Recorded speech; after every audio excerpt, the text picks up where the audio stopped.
Welcome to Ask Les. I'm Les. We had a question from one of our customers concerning our airflow amplifiers. This is the one that they were looking at. I have it in my hand. It's a 2-inch airflow amplifier. How they work is this. You take compressed air into the unit, goes over a series of coordinate angles, which directs the flow in this direction.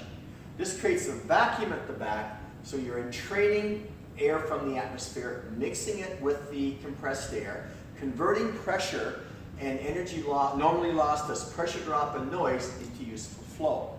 This gives you a very high amplification ratio at the exit.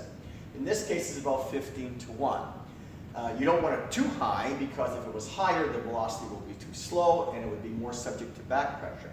So 15:1 is about the right amplification ratio for this particular size amplifier. At about 6 inches away, you get another 3 times that. So about 45 times amplification at 6 inches away from the unit.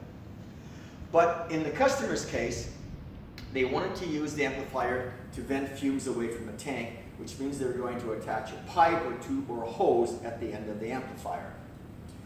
So when you attach a tube or pipe or hose, you're only going to be dealing with the compressed air and the air drawn in from behind, or the gas is drawn in from behind. Your amplification ratio at the exit, being 15:1, then goes into the tube, pipe, or hose and is subject to pressure drop. So at the exit, you're going to get a lower amplification ratio.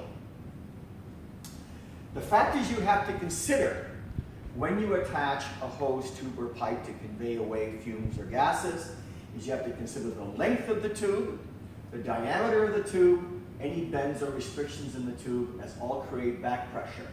You want to minimize the length, maximize the diameter, minimize any bends or restrictions in the tube. So with this particular customer, we estimated that the amplification ratio at the exit of the tube or pipe or hose would be about 10:1. From this, we can actually estimate how many units you actually need to use and how much fumes they can actually convey away.